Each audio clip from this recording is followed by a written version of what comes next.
Hey everyone, today's video contains some bonus footage from the animation happy hours that I've done over the past couple weeks with my buddy Tom. Matt Reggin, his channel will be in the description. First, I just want to say these were really fun to record. They were a great way to, watch some anime and drink as well. Make sure if you participate, you're drinking responsibly. You are over the age of legal drinking. However, if you guys like these videos, which I think you did compared to a bunch of my other uploads, they got pretty good views. And if you guys like this kind of stuff, we're going to be doing more, just not on my channel. So head over to the Anime Academia. That's our group podcast channel where we do other anime stuff, where we will be doing other anime stuff. So go hop on over there. We just released last Sunday. We do weekly Sunday podcasts. Last Sunday was Pokemon. And it was one of my favorite podcasts we've done so far. It was really fun. So go check that one out. But yeah, this is just some bonus content because in this video we talk about starting a podcast because we just talk so much about anime. So we're like, let's start it. So this stuff is like a couple months old, this footage. So that's why, we may look a little different in there. A lot of what we say changes because especially Tom in this one, like it's the My Hero bonus footage. He recently rewatched My Hero after we did this drinking game. So he has a completely different stance on all his favorite characters that we talk about in here. So if you want to see what changed, go over and watch the My Hero podcast episode because we cover stuff like that. And we cover a lot more. Sure, if you like these kind of videos, go check out the Anime Academia. We're going to have a bunch of other stuff on there. Expect some weekly reactions, a bunch of other stuff on this channel. Make sure if you like what I'm doing, subscribe and stick around, like the videos. And yeah, without further ado, we're just going to get right into this video. I hope you guys really enjoy this. We're not too gone in this one, but I will say the next video I post, we are pretty drunk after the Naruto game. But yeah, so this is just some My Hero bonus content. Enjoy. So my reflection on this, because I know you're going to ask me, the reflection is that I got to give him props for the rule of the flashback, because the flashback rule I did not think was going to be the worst out of them all. It literally was just a rapid fire cannon that was just like bang, bang. So my headset going into this, the My Hero ones, is what's something that is going to give us action, is going to give us episodes that is going to have cool stuff that happens repeatedly. Deku saying smash, Deku breaking his arms, and doing stuff like that. But Deku really only breaks his arms in the first 3 seasons. After that, he doesn't really. Nah. Until here. Yeah, because he has to go. Because he has to go all out. Because against Overhaul, he has Eerie to repair him. Season 5 doesn't ever go anywhere breaking his arms. Yep. Season 3, it's really only against Muscular in the beginning. The rest of that season, nothing. It's only the first 2 that it's really more noticeable. Yep, season 1, 2, 3, and then this episode. Yeah. When he's in a serious situation where he has to push his body to the limit, that is when he's... So that's what I base these off of. No, I respect it. We're going to start with this question. How insane are the villains? Shigaraki and all for one. The villains, just from where it started to where it is at this point, it's just crazy because now it's not only just class 1A. It's literally everybody is getting a taste of it because... And My Hero does their heroes really good. Yeah. They do their villains even just better. about the same. Yeah. So you have the whole story of Midoriya starting out being quirkless to going to having his quirk but not being able to use it. Mm-hmm. To now, he has a way to use it. But there's growth. Everyone in all the class, they all grow. They all adapt to the powers in one episode or another. But you never see that with the villains in other animes. No. You never see villains training. We literally got a whole arc dedicated to the League of Villains training. Yeah. Even before he went under this transformation with the Doctor and stuff, he was going up against Redestro in the Metal Liberation Army, absolutely destroying had to prove himself because he knew he had to beat Redestro before to get his plan to kick off. He was literally just going absolutely hammered. They do their villains so well. Mm-hmm. And this leads into my my next question. We'll do top 5. I really want to say this, like, it can always change. Like, I think I mentioned either earlier in this episode or last video that, you know, Tom and I have been talking about doing an anime podcast. Yep. It won't be dedicated to any specific anime. It's going to be about a bunch of them. Yep. And this is definitely a topic about My Hero I'd like to get into. But we're going to go over it a little bit now. But we went over two My Hero episodes. The series has been out since 2016, I believe. 16 or 15, 16, somewhere around it, like yeah. That. So almost like 10 years, like 8 or 9 years, 7, 8, 9 years. I want to know your top 5 favorite characters in the show. In the whole series itself. I can go first if you need time to think. Here's my thing, though. Do I got to put them in any order, or can I just spit out 5 characters? You can spit out 5 characters. That's fine. Okay. Mine are probably going to be in order. I know my top 4 off my heart. Yeah. The 5 is a flip-flop. Is a flip-flop for me, Okay. I think. But, do you want to go first? Or Yeah, I can absolutely go. So, top 5 characters. Just top 5 characters based off of the growth, based off of development, based off of powers. Like, I put all of it in consideration. Yeah, if you Shigaraki. want to go through, tell them. Yeah, why so each one. Shigaraki, I like it because, like, he was just this random dude that you're wondering, he can just, you know, touches you, you're basically dust. But they gave him more in-depth, like we were talking about earlier. You know, he had a whole arc where it was a redemption arc, where he's not just All For One's predecessor, where it's basically he's proving himself to be the predecessor instead of just, this is going to be the villain. They made you feel why he is the main villain. Yeah. Or at least villain 1B to the 1A, which is All For One. Yeah. The next character I would have to go ahead, and this is in no order, anybody, so if you have to roast me in the comments, roast me in the comments. I'd have to go with Bakugo, just because what they did with that character specifically, just to break all kind of means for a hero itself. Like, when you think of a hero or a main character, you don't think of somebody that's like, oh, I'm gonna kill you and stuff like that. Yeah. In the beginning, he gave you those vibes that he is a villain, but as the series progressed, he is truly a hero. It's really hard to balance him and Todoroki. I talked about it in the last episode, but he's probably a solid 3 for me. Sometimes it might be a 2, like my top 3. But, like, yeah, I love him. He has some of the best fight scenes. Excuse me. I think he is the most funny character in the show. Not only just in the show, but in the movies too, if you think about it. Like his comedy is just so over the top. Yeah. Like he's so, like, I just love him. I agree. He's so good. But there's just certain things that, like, he's not number 1 for me. Well, I'll get to that later. No. I can respect it. So, one of the characters I'm going to bring up is somebody that didn't live on too long, and, like, I'm sad because I would have loved to see it, and it's just because of one of my people that's on the list took away his ability to keep on going up. His name is Overhaul. Okay. I love Overhaul. I love the vigilante feel that he gave to the series. I love his motivation that he had to it. It's just, you knew it was coming to an end. It just stinks because of the whole fact that Shigaraki had to take away his ability. Yeah. And I get it because those two were butting heads the whole time. And I get it because they had the alpha dog mentality for both of them. It's just one has to come on top. And I mean, I'm glad it's Shigaraki, but I hope in the future, and I mean, I know it's not going to happen, but spoiler alert, wish in the future Overhaul would get his powers back and would be able to help out the crew.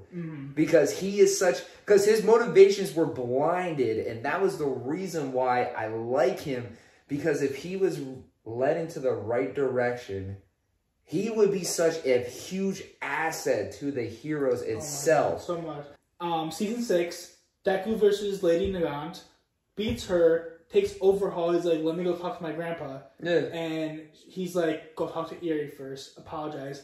Eri forgives him, gives him his arms back, and he's now helping the heroes. Good. How badass would that be? That would be badass. That would be so badass.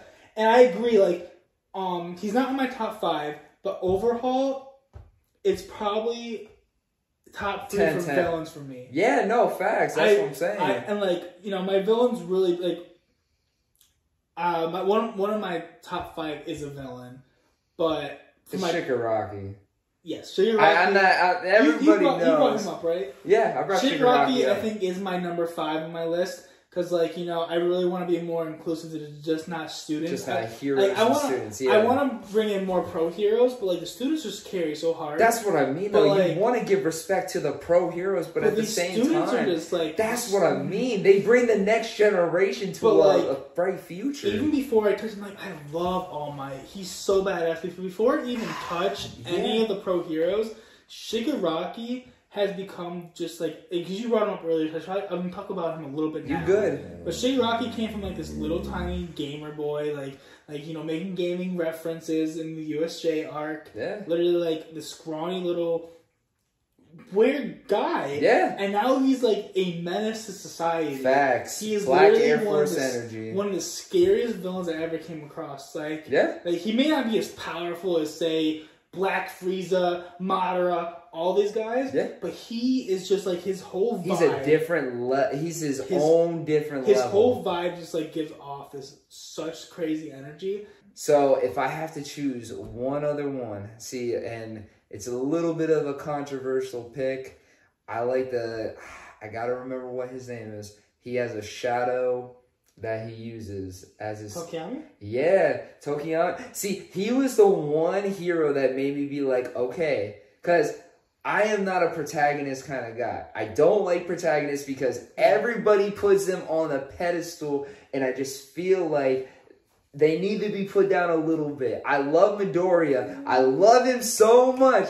I do, but it's just, he is going to automatically get the power-ups, the great stuff, and I just don't like to put him in there. Bakugo is my protagonist, and I'm going to just put him there as I put, so you know how people have at least a protagonist in their top list. A lot of people say that the My Hero Academia Hero Rising movie is it's a Deku movie about Bakugo. No, facts. Yeah. Facts, especially if you watch it, because it shows a lot about Bakugo just chilling, being like, I'm not going to do that. Yeah. Why would I do that? And then, you know, you got Deku just doing Deku things, you know, basically helping out wherever he can, but I'm not trying to spoil the movie, but like that end scene with the music, Chef Kiss, beautiful. If you could watch it in 4K, watch it in 4K. My number one, this is definitely going to be a topic when we do get our podcast going, because it's got to happen now. Like, I feel like we're halfway already in this podcast, and we're just chilling right now. But number one fight for me in My Hero Academia is the ending of Hero Rising, where it is Deku and Bakugo versus Nine. Yep. Best fight. And I can't even front with it, and I'm not one of those people who like protagonist battles, but... Alright, but so you have Shigaraki, Bakugo, Overhaul, and Tokiyami. Yep. I don't have Tokiyami in my top 5. No, that's okay. It's not a lot of people will, but I just like Tokiyami because the one thing that got me though was that I saw it in the Carnival arc. I call it the Carnival arc, but like it's when sports festival? Yeah, it's the sports festival. It's just that, and also there's in the second movie, because the second movie is badass, and his own little arc that he had when he was facing right? That was in the muscular arc also. When that happened, yeah, so it was a force training arc. Yes. And Shoji got his arm cut off by can't remember his name, but then he like loses control. That's when we first see Dark Shadow. Yeah, and that's what I mean. Dark Shadow is such a cool thing that I wish they would use it more, because it's such high potential, but it's such a Achilles heel, because if there's light, it's useless. But I will let you go ahead. Your last character in your top 5. All right. See, this is where I flip-flop between them. But if I have to choose between just the one where it's like, if I had to choose between a flip-flop battle and I have to be like, this is my guy in my top 5. See, and this is why people will disagree with me, because I don't like heroes that much, because it's just they get all the glam and glory.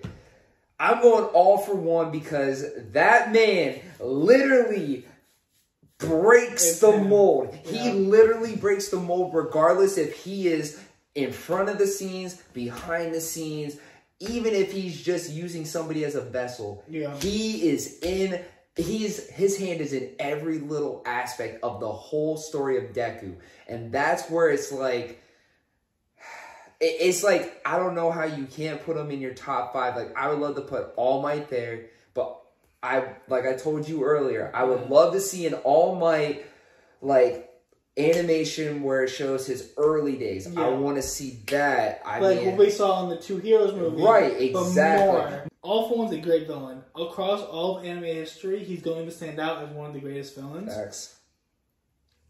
For me personally, though, he's closer to, like, out of all the villains, closer to, like, on the bottom of my list. That's okay. Because, like, you know, there's other great villains. He's over. Least favorite villain is Gentle Criminal, but I don't consider him a villain anymore. I consider him more of a hero. But even if he were to stay a villain, I think he was the worst part of the show, and I wish I never included it. All for One? No, Gentle Criminal. Okay, I was just about to say. Yeah, no, whoa! All for One's fine. Okay. But Gentle Criminal, they could have completely taken. Yeah, he was unnecessary. Like, focus on the school festival. Let us watch Class 1B's whole play. Would have loved that. But even more Stain. I would have been fine with more Stain. Oh my god, Stain is such a great character. That's what I'm saying. That's why I said the flip-flop. That's the flip-flop. Because Stain is a hero, but he is a villain. Especially what he said, the All Might. Yeah. That's what I was saying. When he said those words to All Might, I'm like... So... yeah, now I got you thinking. Because now you're like, Stain, oh. I'm going to quickly knock mine out of the park. Hit it. Now, I said that Shigaraki was my 5th. Yep. I forgot about a character, so Shigaraki is my 6th. Number 5 is the man, Ijiro Kirishima.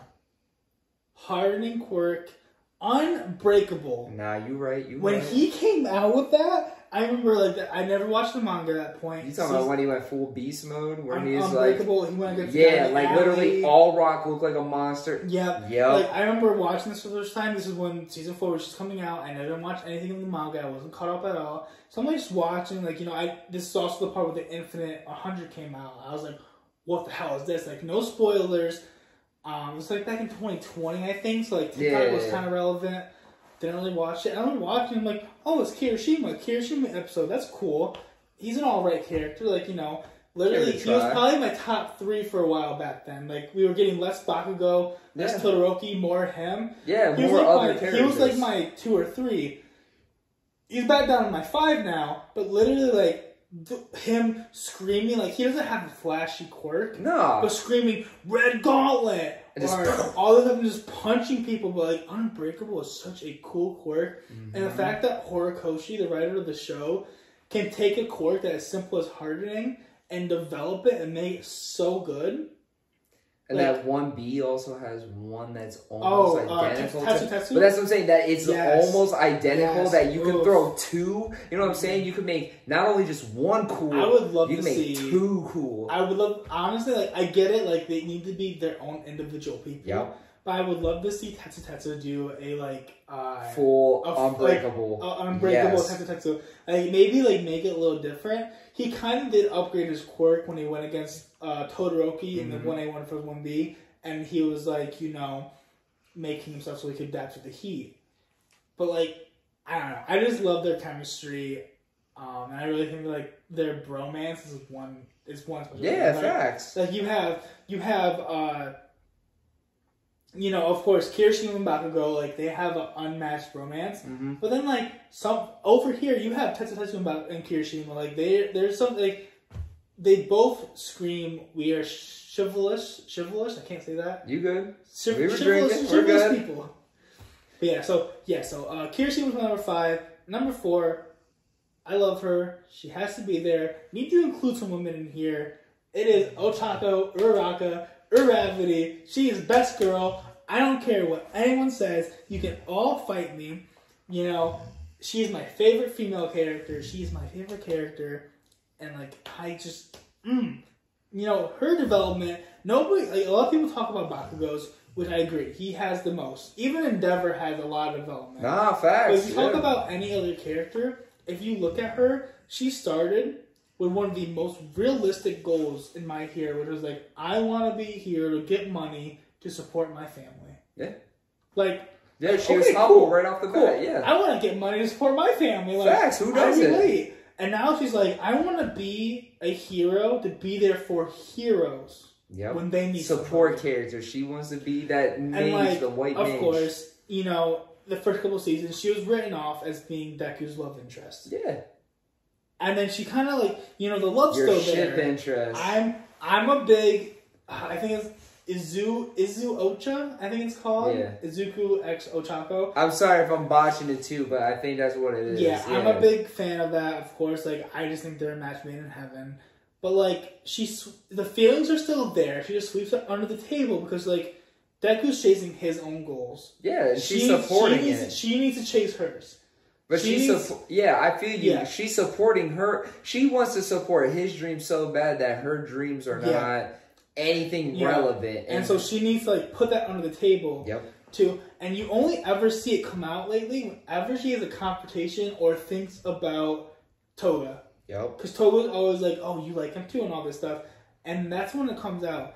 And one of my favorite episodes of all time is a young woman's declaration, which is the 24th episode of season 6, when she's just sitting out there. He's that legit. He loves this show so much it's that he such knows a good show. He knows the episode number. But she's sitting up there convincing Yue to let Midoriya back in after his vigilante arc. Yeah, that speech. Oh my god, did you listen to the dub of that? Yeah, that's what I mean. When as soon as you said let him back in, and that speech hit me hard, and that's what I was like, that speech. Her voice actor, I can't remember her name. I want to say Christina, but I don't want to say in case I'm wrong. Oh my god, just whoever her voice actor is. The is. passion she had in her voice, like, you felt it. There's only like, okay, never mind. Almost all the female characters in Demon Slayer I'm in love with. Even facts. Like, they're all great. But, like, for my hero, there's a few that compare. Like, I love Momo Yaoyorozu, create girl that creates stuff. I think she's great. Yeah. I like Mina. I think she's funny. Mm-hmm. The acid girl. Mm-hmm. But Ochako just takes the cake. Like, she is such a deep character. Yeah. And, like, she's French kiss. But we really got into that, man. Bro, it's so good. This episode... Shit, Tom. This episode was like 23 minutes, and I've been recording for an hour. You and me talking, you know for a fact that I like anime, you like anime, and we can just go on talking about this. It's the beauty, man. It is the beauty. That's why I love hanging out with you, man. Number 2, Shota Todoroki. Yup. There's just so much, he's like, I explained it a little bit more in the last episode, but like, I just love him. You know, he's great. He's cool. He's so deep, you know, all the family trauma. And like, he shows it, but he also like portrays it so well. And he's so badass. Like, you know, a typical powers, ice and fire. Like, I've never seen somebody have them both. That's what I mean. Like, he revolutionized the series itself. Yes. Based off of the fact that they gave him 2 quirks and nobody at that point. Yeah. Like, if you're watching from start to beginning, like, without knowing, like, you're like, holy crap, 2 quirks, that's crazy. That's and, like, what you I don't mean. know it until you get introduced to all from one, you know, where having multiple quirks. Yeah, season 3, right? Or is it season 4? Season 3. 4. Okay. So, yep. But, so... And then leading into, I am a protagonist. I love my main characters. Deku is my number 1. You know, he wasn't for the longest. He was not. It bounced back between Todoroki, a couple other characters. But, I don't know. Like, there's just something about him. Like, I love my broccoli head boy. Listen, I can see why you like him. And I see why people like him. I'm not saying that he's not a great character. The reason I see why you like him is just because the growth. You see the growth. You see that he is a supportive person regardless of who it is. And he's just basically, like our one rule was, a counselor. He's trying to basically build people up to bring the best version of himself. When we come up with this podcast, my whole view could just change. Well, that's what I mean with my characters. My top 5 might change because I'm rewatching the series later on. And my character list may change from this first talk that we're having right now. And that's straight up because right now, as it stands, because I am so, like, in tune with, like, what's currently going on right now, my list might change because he was bringing up some good characters to bring up. I had some ones from the past, but like, you know, if I pay attention to more of like each character's development and look back at it, that might change my view because I might actually add a protagonist because I do like Deku. Yeah. I do like him. And like it just depends on the I can definitely see like with the branch of characters, like let's compare two animes that we both know like a lot. Let's do My Hero and Demon Slayer. Okay. They both have a wide variety of characters. Agreed. I want to say that My Hero might have more. Oh, well, of course, there's more characters. Society. Yeah. But so, I think no matter who you are, it's really hard not to have Tanjiro in your top 3. No, Tanjiro is definitely in the top 3, and I will admit that just because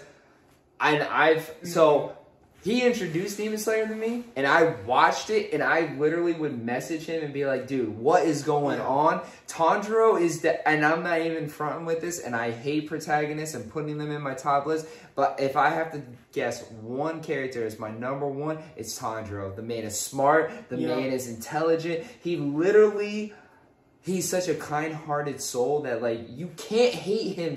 I literally, I can't hate him. There has been one thing he's done that's, like, irritating. Nothing. Like, and, like, Deku, like, and so, like, and, like, the reason why I'm bringing this up is because, like, I can't really see anybody, like, that won't put him in Tanjiro in the top 5, but, like, Deku doesn't have to be in your top 5. No. And I feel like the reasons for that is, one, like I said, like, you can't compare power levels, but you can compare people. Comparing Midoriya and Tanjiro, personally, I like Midoriya more.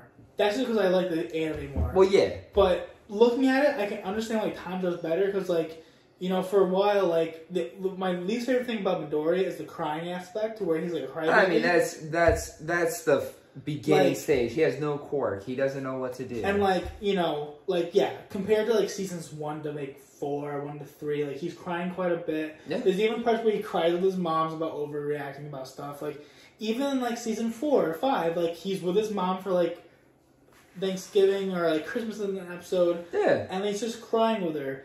But, like, you know, season 6 Midoriya, when Ochaga's giving her a speech and she's crying, different story. Different, because it's not the same feel. But, like, Tanjiro truly only cries twice. For his family? Once is when Nezuko becomes a demon the first time. Yeah, and he has to stop her. Gyu's about to kill her, and he's begging her. Gyu's like, listen, you need to man up, you need to stop. From there on out, he does not cry. Nope. He only cries at the end of season... It's actually season 2. Are you talking about because Mugen Train is considered a movie? And Mugen Train is considered a movie. And the second season is technically... So the Entertainment District... No, I get what you're saying. He cries because everyone's alive and he's happy. Well, yeah. So, like, that's different, though. That's a good feel. Yes. Yeah. Midoriya just cries to cries. And that's the thing, though, man. And, like, so, like, you know, do you take that, like, they both have a decent amount of cast, but, like...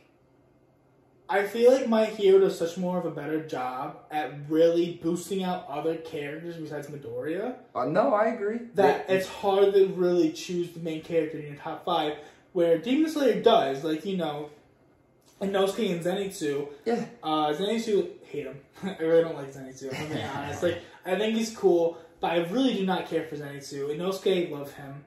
He's great.